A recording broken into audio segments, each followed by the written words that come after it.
Welcome to the Poor Proles Almanac, where we do dramatic clap-ins, according to Matt. And you heard it here first. We clap, and we do it inside. Yeah, nobody knows what a clap in is. We clap in for our recording to get the audio cue correct and timed up. Yeah, it was very suspenseful, if you ask Matt. You can't just go scream and clap into a microphone, guys. Alrighty. We can. Anyway, a little behind the scenes for the listener. Yeah. So, welcome back to part 2 of the Erna Bennett story. If you don't know, I'm Andy, and I'm joined by my great co-hosts, Elliot and Matt. And this is, once again, the Poor Proles Almanac. Hell yeah. Welcome all. Welcome all. We're a podcast now. Sorry, preppers. You're on your own. I mean, we've been a podcast, Elliot. I know, but it was supposed to be about prepping, and we've just gotten... You didn't say the word history. We got the list. This is a podcast? You were recording all of this? We're not just buddies. These are my memoirs, so I remember what happened last week. This is actually like his recording before he goes completely senile, and so his wife has good memories of him in the future. Yeah, we'll just say memories. All right. Yeah. Very neutral memories. Not good. So some good, some. What are we talking about today, boys? Anyway, we're talking about the Red Lobster, actually. So, Matt, as a recently minted Mainer, Red Lobster, friend or foe? Well, I haven't seen one up here, I have to say. So that's probably a foe then, right? Yeah, it's probably a foe. I don't know.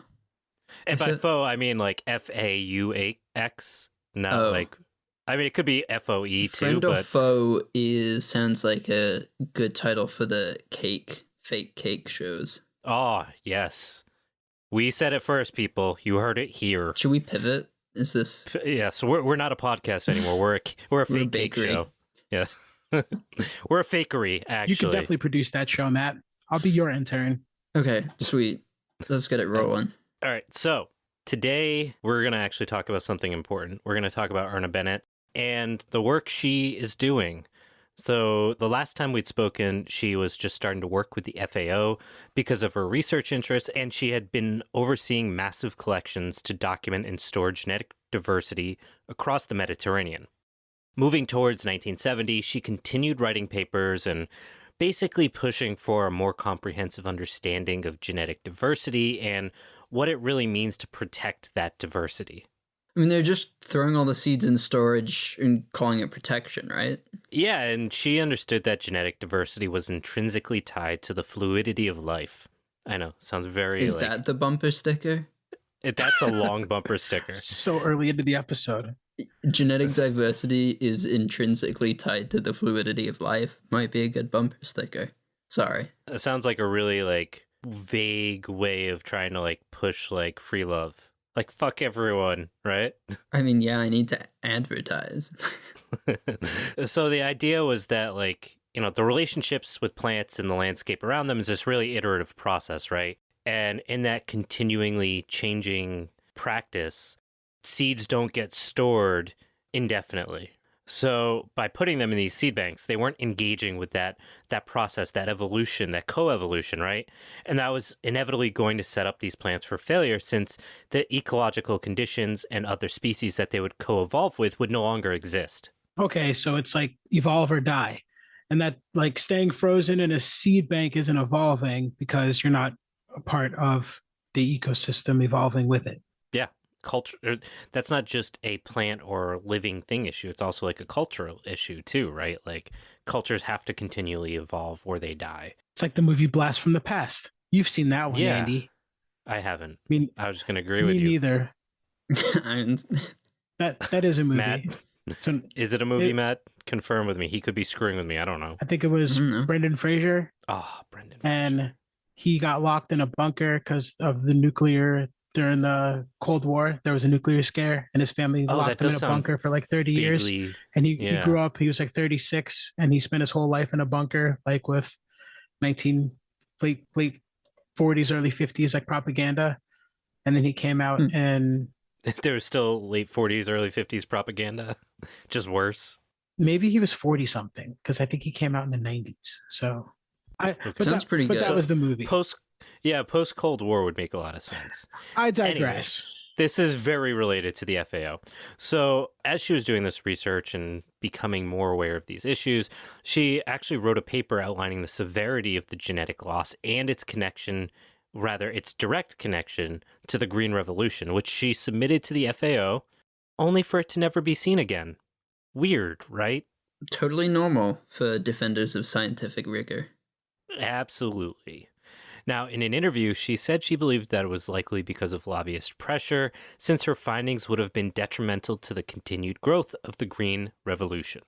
I mean, my God, the Green Revolution was an absolute shit show from the sounds of it, wasn't it? Yeah, and it really was. I was going to try to like add some nuance to it, but like there's not like the negatives so heavily outweigh the positives. It's just, yeah. I do think it's worth noting that like it did kind of start from a good place. I think like the folks who did push for it, at least initially, truly believed it was a solution for the world and a net positive. And many well-meaning people continued to advocate for the Green Revolution, despite the fact that it was like very quickly co-opted. You know what they say about good intentions? No, what do they say, Matt? Oh, I don't know. You guys don't? I hoped you guys would know. You think it's one of those things you heard a lot? You think that's the whole idiom? You think that's the whole thing?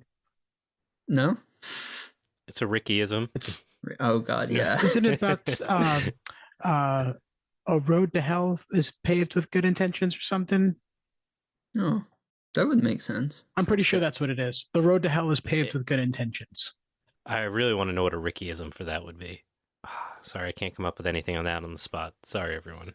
So, needless to say, Erna continued to do her work even though her paper disappeared. And in 1970, she actually had a number of new papers published, and the term plant genetic resources was used for the first time for an international audience, which drove what was later called the, in quote, plant genetic resources movement. Now, this movement was predicated on a fundamental understanding of how genetic adaptation worked.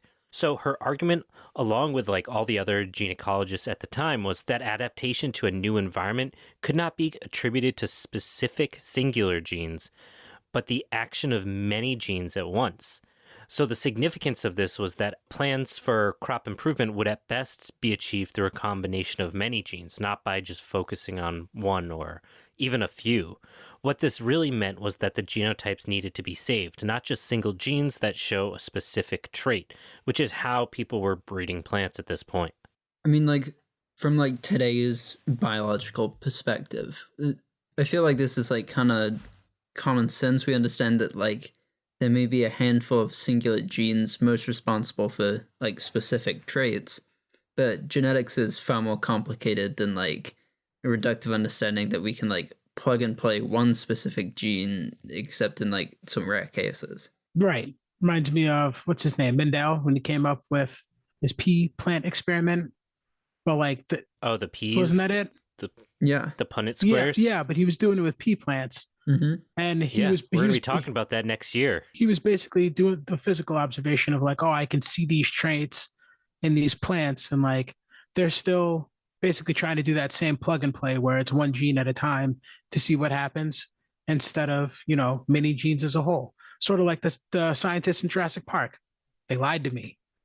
They just plugged in like one, I guess it was a gene sequence of like a frog, and then they had dinosaurs. You think you think the animated... Like it was one gene between a dinosaur and a frog? You think the animated strand of DNA, Dino DNA, lied Mr. to you? DNA, Dino DNA. He would. He wouldn't do that. He's a scientist. He wouldn't do that. Yeah, he and his cousin, the paperclip from Microsoft work, and... You gonna finish that sentence, Elliot? I want to know. No, I don't. I want to keep the show. Nobody needs to hear my personal thoughts about that fucking paperclip.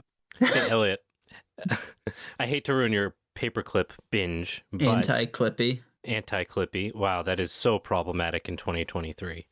Now, so I hope you heard what I said though about the Punnett squares. Did you hear me? I missed it. What'd you say? We're gonna cover it next year. Oh, the hell list. Yeah. It's on the list. You heard it here, folks. We already know. Wow, that was a nice little foray into ASMR. Hello, No, that's okay. That's fine. Right, that's so fine. It's not. Yeah. We're not here to kink shame. We're just here to kink ask why. Don't worry about it. So, Erna, let's get back to our girl. Oh my Please. God. Yes. Needless to say, she was on the front lines advocating for this, right? She really believed that we needed to create a diverse collection of plants that carried different genes that offered resistance to whatever it was that they wanted to develop resistance for. The idea was basically being that each plant that survived might have done it slightly differently and offers their descendants a diversity of tools to deal with things like pathogens and all sorts of other pests. They sit them down on your little plant. What's it called? I guess a little node. Little node, right? Sit them down on your node and say, "Listen here, little bud. Well, I tell you about your great grandpappy plant, or whatever species the plant is. Great grandpappy sunflower. I don't know." This is real weird, even by my standards. That's funny. The bud's funny though. I just pictured a southern sunflower. I don't know why. I see it. It sounds a little racist, and that's coming from a black man. It's just very strange. You don't know what race that sunflower. I was trying to pick a species of plant. Yeah, I guess you could call it a race. It's a sunflower. Okay. This is fun. This has been lots of fun. Now I want seeds. All right. So Bennett suggested methods which would be accompanied by surveys of climate, local variations, agricultural practices, social structure, customs, and history. Now, much like our good friend Ephraim Hernandez, she understood the significance of local knowledge and how plant evolution had situated itself within a community and its particular ancestral knowledge. Without this detailed local knowledge of habitat variations, there would really be no reliable basis for plant exploration. So she knew that seed vaults only stored half of what we needed. And outside of the evolutionary process, the seeds were destined to become more artifacts than resources, sort of like they belong in a museum. It's like pirate rules, but for plants. More like guidelines. Much like Ephraim, her work wasn't always fully understood or respected at its time. I'm sure being a woman played absolutely no part in that. Yeah, an Irish woman, Matt. A gay Irish woman. Damn. Was she like out of the closet when she was doing this? When she was like relatively well known? So I don't think she ever came out of the closet, to be honest. In the 90s, during the interview the government of Australia did with her, she repeatedly refers to Prue as her roommate, despite like living together for 30 years and basically gushing on in the interview about how wonderful she is and how much she cares about her, which is like really sad. And they were roommates. The surprising roommates that never dated. Good times. So it was actually during this time in the 1960s that she met Prue Rigby. There's literally nothing on the internet about Prue, although I suspect she's still alive, and I won't talk about why I think that on the air. And despite her politics and her sexuality, Erna was quite conservative in that area. Like social structure? Yeah, like cultural stuff. So remember how I said you weren't going to love her later on? So in that interview she did in the 90s, she talks about the FAO trying to get African countries on board their projects, even giving some token positions to public figures in those countries so that they'd be on board with bringing those monocrops, those GMOs from Monsanto and the like into the region. The problem was she didn't call them Africans. Oh, what'd she say? Hard R, Matt. Sounds weird. What do you think? Hard R, Elliot. Republicans? All right. So in her defense. Go on. I want to hear it. I'm not going to. No, I want to hear it. Okay. All right. So the N-word has a very different utilization in Ireland, given the nation's whiteness. But I don't think she really used it that way. Yeah, I don't think so either. It like the way she uses it in context is that it's more of like I think a weird understanding of like the 1960s Black Power utility of the term, like the jester for the purpose, like they're a token black guy, so their PR team wouldn't be called racist. Right? Who could possibly find that racist? Yeah. So, anyways. We're going to let that one sink in for a moment and listen to some really great ads that don't have a hard R I in don't them. understand why you said I wouldn't like her. I like her already. Okay, well then, see you guys on the other side. Hey folks, thanks for listening. This is Andy from the Poor Proles Almanac. Hopefully you're enjoying the podcast so far, and right now I'm talking to you from a commercial in a Poor Proles Almanac podcast. I'm sure you're enjoying the show and maybe even enjoying some of our ridiculous ads. We are able to keep our episodes ad-free and keep the lights on here because of support from listeners like you. If you think we're adding valuable perspective to the subjects of agriculture, ecology, climate change, and politics, then please consider giving us some support on Venmo, Ko-Fi, Patreon, or PayPal, all of which can be found at our website, poorproles.com. Please, don't make me go to Jeff for money. Jeffrey Bezos. Jeffrey.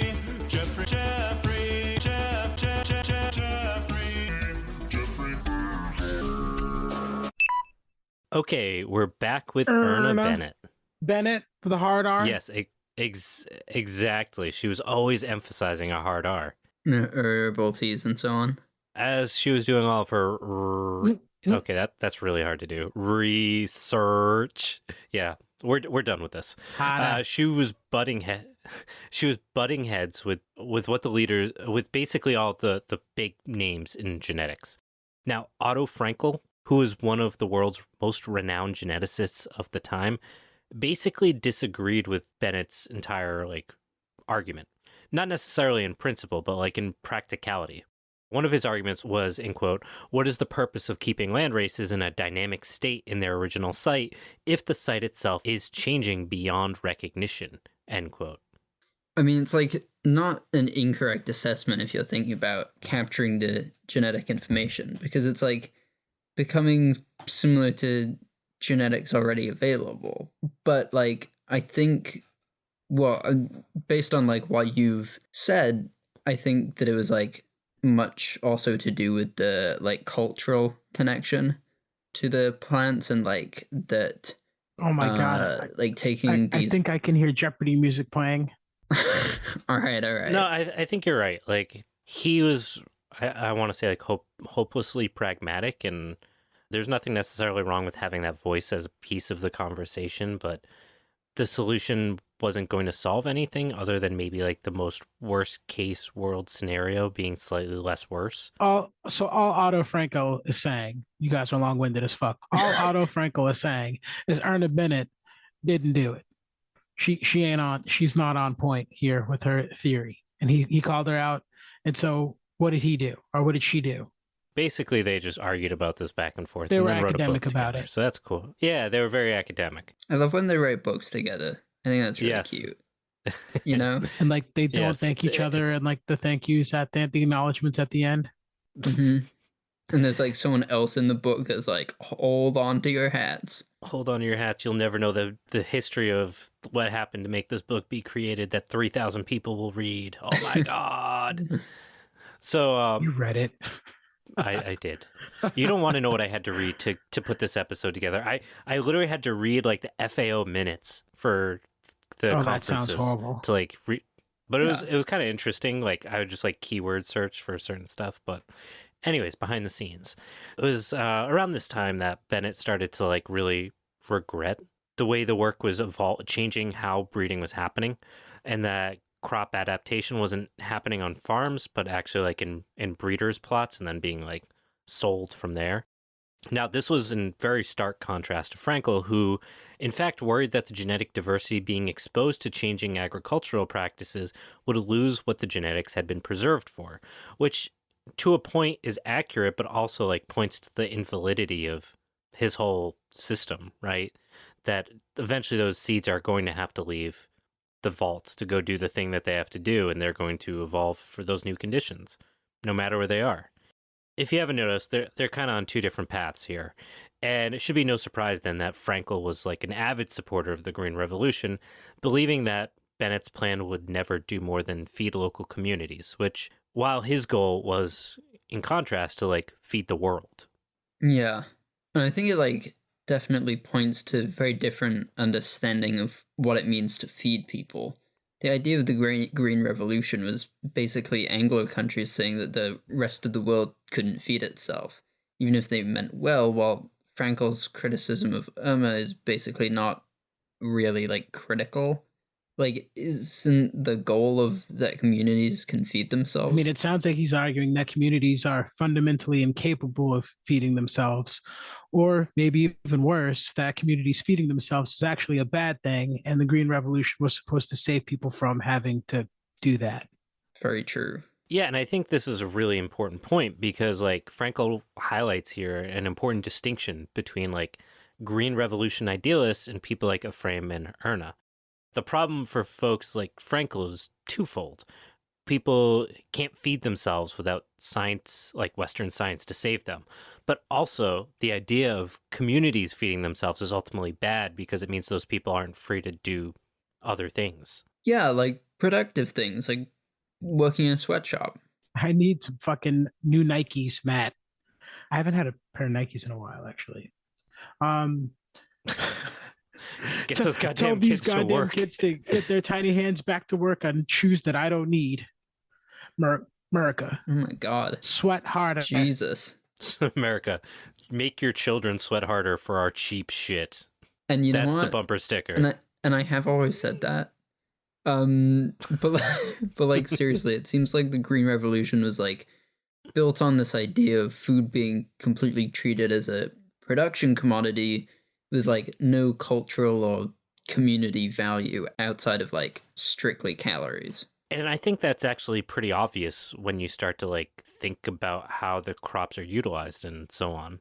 And Erna had no problem with doling out criticism about these issues. At the 1967 conference, she laid out her concerns with how the Green Revolution, through organizations like the Rockefeller Foundation, were storing seeds. She argued that, and I quote, "I see no special advantage in conservation in the form of seed apart from the eminent one of convenience. And I think that attempts to find other merits in the steady state which seed storage represents seems to come dangerously near to adopting museum concepts. The purpose of conservation is not to capture the present moment of evolutionary time in which there's no special virtue, but to conserve material so that it will continue to evolve. Such continued evolution could only be possible in situ collections." End quote. Evolve or die. Yeah, and I feel like that's a recurring theme here. And I think a point we harped on with Ephraim is that the Green Revolution's vision of treating food and genetic diversity as an artifact was so beyond the scale of what our resources could do, at least like within like the profit system. Which comes back to this point that we've been making over 160 episodes, that food systems and communities can't fundamentally fit into a profitable capitalist model, at least not one which demands increased profits continuously. There are ecological limits to productivity, right? My point isn't really to harp on this specific like ideological wedge between Erna and other genecologists at the time, or that Frankel was particularly wrong or motivated by the wrong things, but rather to highlight how this woman, an Irish woman in genetics, fundamentally grappled with these issues facing biodiversity loss much differently than her colleagues, right? And it was significantly at a great risk to her career. Her career? Doing the hard R's? Yes, career. Yes, and now it sounds like she's a mailman. Career. I can't do the hard career. R. Too many hard R's. Career. Join the mail service and have a career as a courier. Careers as a courier. All the hard R's. Career. Yes. Or an R. In my Ford. Drive my Ford. Okay, we're done. We're done with this. So like I said, at the same time, in 1970, her and Otto Frankel published a book called Genetic Resources in Plants. This was a key book for initiating the 1972 Stockholm Conference on the Human Environment, which is basically a predecessor to the Earth Summits starting in 1992. I feel like everyone's probably heard of those. And basically it was a call for the conservation of crop genetic resources. It was also, and I hinted at this before, I might have even said it, that she met her partner, Prue Rigby. You gotta hand it to a woman who's managed to have her entire name as part of a Beatles song. Yeah, especially when you're not even British. I think she was Australian. That's like bad British. Oh no. Wow, bad British. You've just offended like 1% of our audience. Sorry, guys. Australians are just like... I mean, isn't that for Australia? Didn't it start as a penal colony from Britain? That's how it started. I mean, the white people part That's of it, what I'm yeah. saying. No one cares about the white people history. Come on, Elliot. You should know I this. like the bad parts. That's why I said it. The bad parts. Oh my God. We're all horrible people. All right. So, but seriously though, our girl Prue Rigby. Speaking of Rigby, Eleanor Rigby, we probably should do an episode on the Eleanor Roosevelt variety of Eleanor, because she had some like really cool community projects that definitely have not gotten enough attention, and we should talk about them. Yep, it's going on the list. Yeah, got Seriously though, come on guys, the real list. It's on the list, Andy. I didn't write shit. I'm not writing shit down. I'm not writing. I don't even have a The pen. harder you writing say shit it, down. oh my God, guys. I wonder if maybe, dear listeners, can someone keep a list just in case we need it? Yes, so this podcast never ends. You need to give us the list. There's going to be at least one listener who does it. The fake list and the real list. They're going to drive me insane. Yes. So, listeners, anyways, if you have a list, write in. We're going to make bumper stickers that are just the list. And it's going to be empty. Don't ask me about the list. Don't ask me about my Yes. list. Oh my God, I'm so getting pulled over. Oh my with God, that. that's... yeah, that's like... That's awful. No, we can't make that. Yeah, that would go over real well. I think it's a I great said idea. don't ask me about it. So anyways, Favorite cheeses. Now, despite our girls' efforts, the storage facilities that were built that were going to be isolated from the place of the seed's origins ultimately won this battle, as we all know, and continued to exist, and all of the shortfalls that Erna had been concerned about basically came true. Now, you can read about this in Helen Ann Curry's Endangered Maize, which focuses on the seed collections of maize in Central America, but the lessons played out basically the same across the globe. And shameless plug, you also interviewed her last summer. We did, and highly recommend it. So during this period of storage, it became clear to Bennett that certain companies seem to be treating the storage facilities kind of as their own personal resource bank. I know, shocked. Oh no, the capitalists did the thing they always do. You know, take advantage of people trying not to destroy the planet. Man, who could have seen this coming? Not me. Sometimes I think I wish Captain Planet was real. Captain Planet? And he was angrier. Do you guys just know ask Captain Planet? I mean, I do. I don't. Jesus Christ, Matt. Really? I mean, when... Google Captain Planet right now. Is it... I don't know if this is like... He's like adult hipster if you took Bart Simpson. The Green Giant and any gym teacher and smashed... No, the green...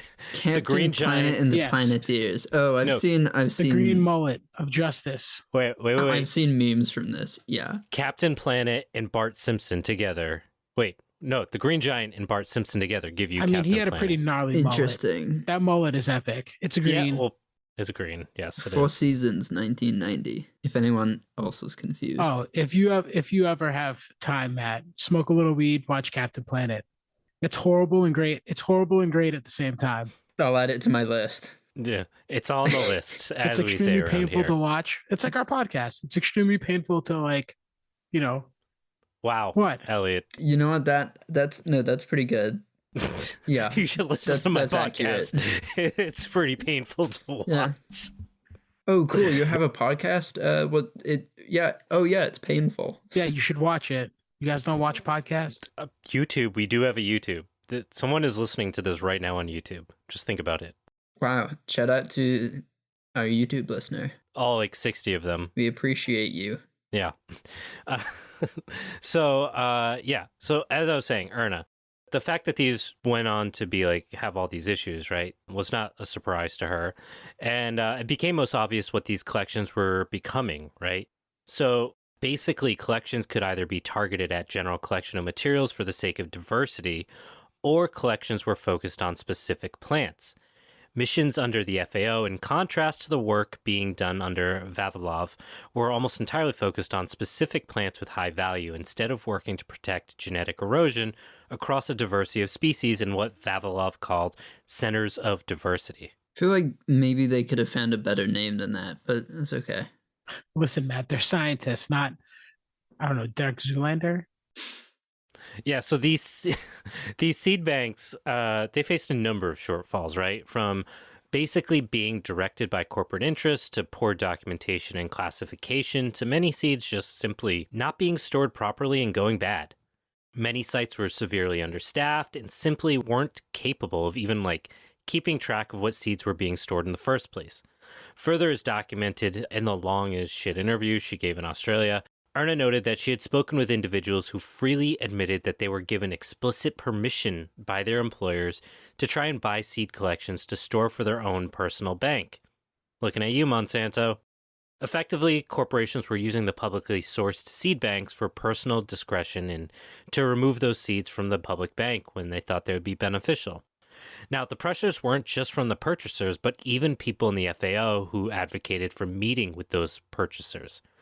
These same FAO managers would push Erna to tamp down her criticisms of corporations or the donor countries, which, was the reason that these corporations had so much power. Listen, it's cool. It's cool, bro. Be cool. They're just buying the seeds because, we got to them first. That's all. So just be cool about it. Back in the field, Erna continued to do her intensive collection work across Italy, Southwest Asia, Greece, and Afghanistan. As time went on, though, she became more vocal in her concerns about genetic storage, and more importantly, by powerful private and corporate interests. Her concerns weren't just about the seed companies, but the petrochemical companies and their interest to develop plants that were resistant to specific chemical applications. So there are wild wheat strains that don't give a shit about glyphosate. How else would they be able to fight off the wild glyphosate in its native habitat? Yeah, the native wild glyphosate thing. Yeah, it's real, guys. I think I need a break. I'll send you some websites. My brain. Okay. Hey there. Is your name George? Do you use foundations to funnel money to organizations to bypass tax regulation? Are you recognized as maybe funding radical leftist movements across the globe? Well then, this commercial is for you. Specifically you, George. My name is Andy, and the Poor Proles Almanac is looking for you. Come fund our program. We've got boomsticks. We collectivize the energy of the sun with plants. If this sounds like an ad made explicitly for you, go support the Poor Proles Almanac at poorproles.com. Welcome back, everyone. And Matt has shown me that Bigfoot is real on his websites. Yeah. And he tried to suck my dick. I don't know. It's a weird Bigfoot thing. did? Actually, yeah, that's what the website said. I mean, not me Bigfoot's personally. real, and he tried to suck me off. Yes, basically. That would make me believe he's real. Proof. The sloppy toppy is the proof. Oh my god. Get off the Sorry, internet. listeners. Go outside, We Andy. apologize for these last Go outside. No, Go 60 outside. seconds. Get off the internet. never. So Touch leaves, Andy. I will not, Matt. So I want to go back a long time ago. Looking at you, Elliot. Back to episodes or back 98, 99. Oh. To our episodes on Bill Gates and Agra. I did not memorize all of the acronyms for a pop quiz.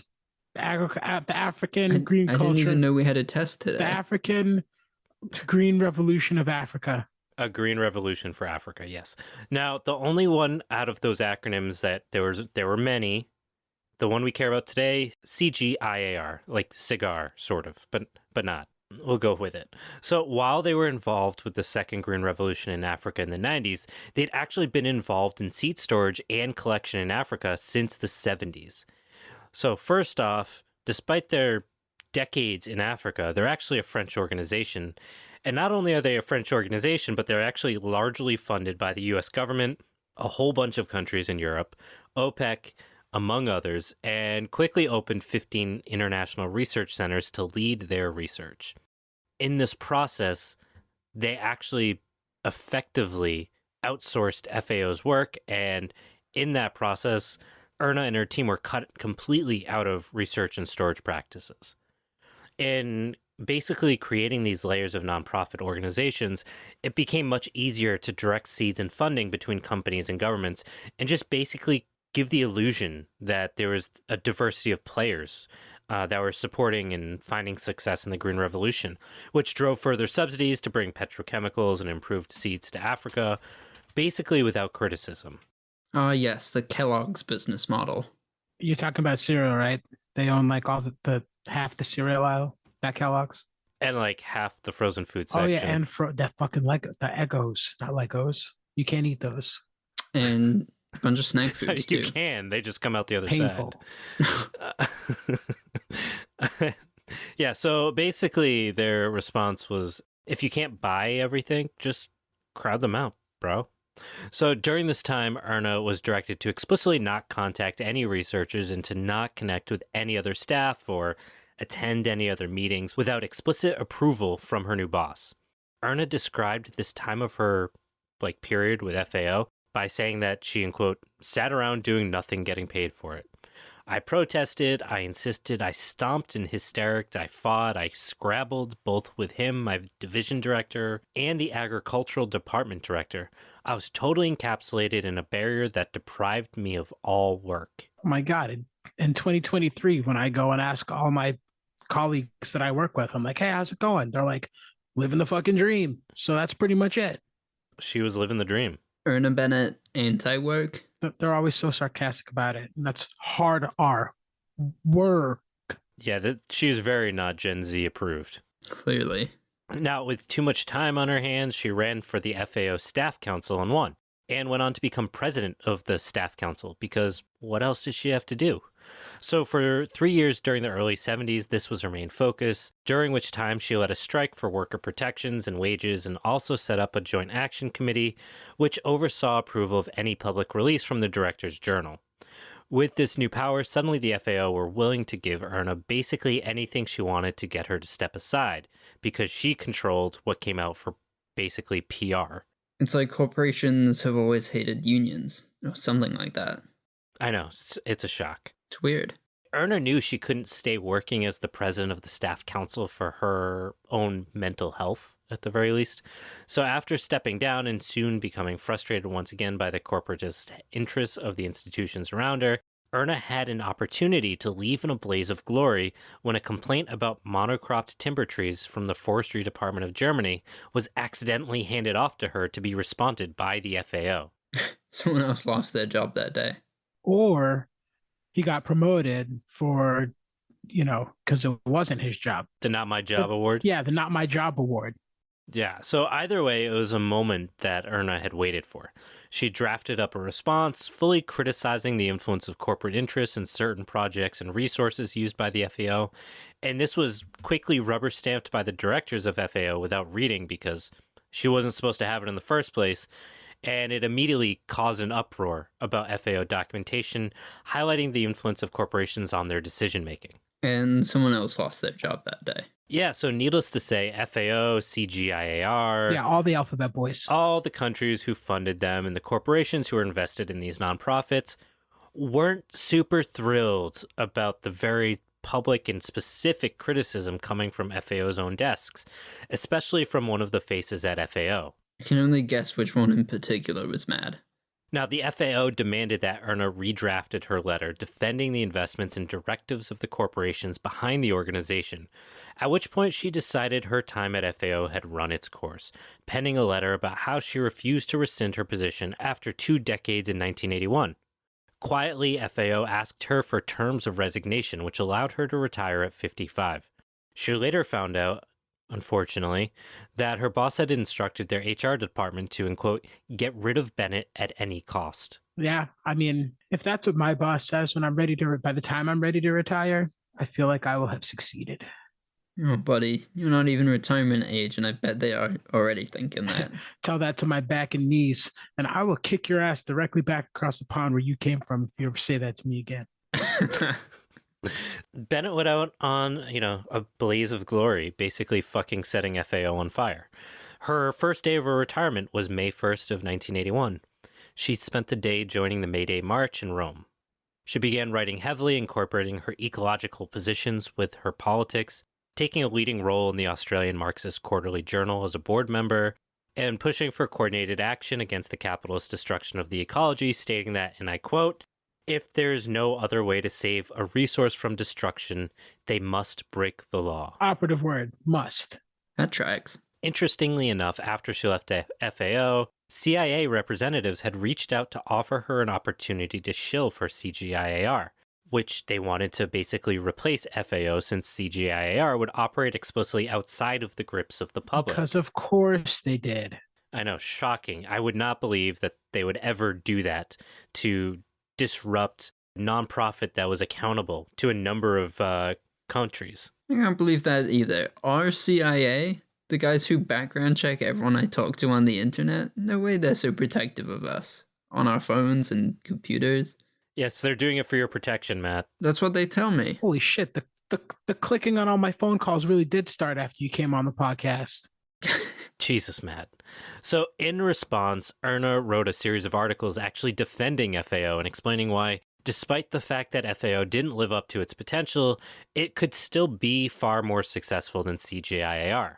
Her point wasn't that the FAO was inherently bad, but it inevitably was, guided by corporate interests because of the influence and the money that corporations had. Yeah, and it's wild what crazy amounts of money will do to government projects. Now, speaking of money, funding began getting cut by corporate investors, possibly in part because of her work and her vocal resistance, and more internal people began to criticize how close the organization was to corporations.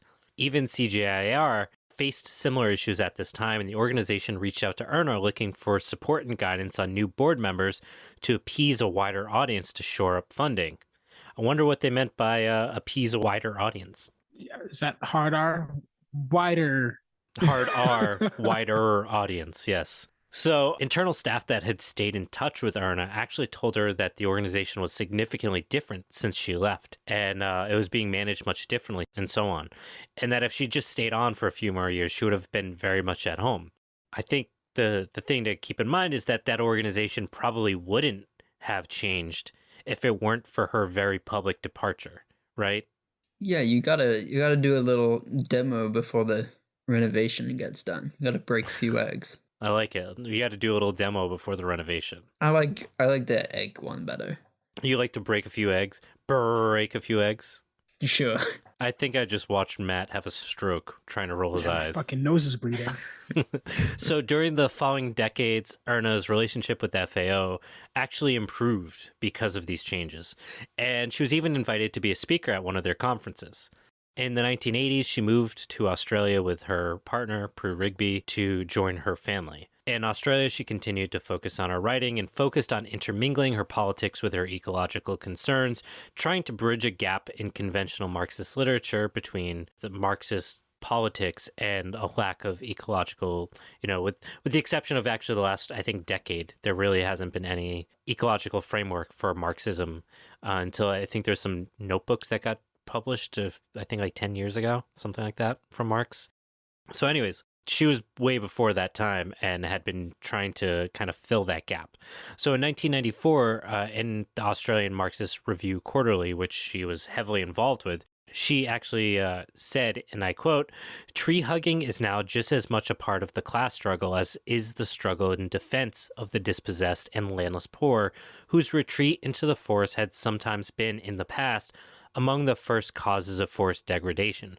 For it needs to be remembered that behind the sophisticated causes of our present global disasters lies capitalism's greatest crime, poverty in a world of plenty, and brazen wealth in a world of poverty." Delightfully, that's no longer the case. Capitalism's doing great. Is that sarcasm? No. Everything's sarcasm. Okay, so is that sarcasm then? Wait. I might be confused now. You're just British. It's fine. In 1994, Erna moved one last time to Scotland, where her career began, still forever writing, and in her last written op-ed, she ends the piece with the following, end quote, "The day is coming when scientists and intellectuals will accept the need to take social action and accept social responsibility as an integral and not a supplementary part of their scientific responsibility, adding their voices and their actions to those of millions of others. That will be the day of great hope for a direly threatened world." End quote. I mean, well, she was not wrong. Unfortunately, I think she severely underestimated how much capitalism would even care if scientists did that. You mean like the one that set himself on fire like 6 months ago? Yep. Yeah. Wait, did he do it for science?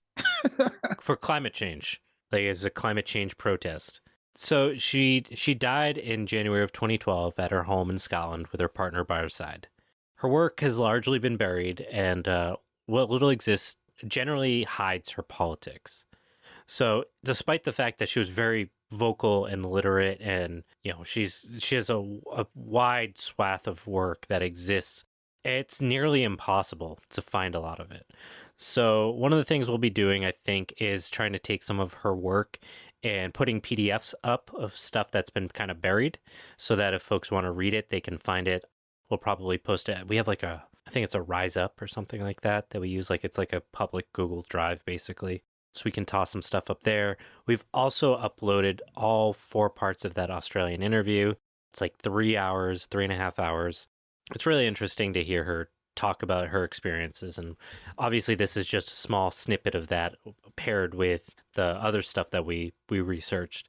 So I think as people that have this platform, it's our job to utilize it to elevate some of these stories that have been kind of buried. So is this the last one of this series, Matt? Do you remember? No, I do not remember. Oh, Jesus, Matt. I literally thought that's why he was here. Yes. Yeah, my bad. Sorry, totally guys. Fine. So yes, this is the last episode of this series, or this mini series, and we've covered some really interesting stuff between Sunchokes and the Merino wool story and Ephraim Hernandez, now Erna Bennett. The last 2, I think, were much more serious than the other 2, and they're stories that are worth remembering and understanding that the history of humanity is very complicated and nuanced, and despite her shortfalls as a personal human, that doesn't mean that her story should go missing. Hey, look at that. We did fit. This is the end of the series. Boys, we made it. We made it. The list is getting smaller. No, it's not. No, I think we added 3 episodes while recording this one. We did. So, it's not getting smaller. So it's a net negative. Yeah. We need to reach a replacement rate, steady state replacement rate for the list. So we can only add rate. 1 episode or 1 item to the list per episode on average. Yeah, but then you get a 2-parter like twins, and your birth rate's just off the charts now. Yeah, well, your podcast episode birth rate. It's a huge problem in the podcast market. And I have always said that. It's booming. Podcast population is booming. Thanks to us. We're having fun. Yeah, lots of fun. Are we? Oh, okay. My nose stopped bleeding. Oh, good. Because we're done. Hopefully you guys enjoyed this. If you did, please support us on Patreon, Substack, all those fun places. Oh. Tease them on the next series. What are we doing next? The next series is our community defense series.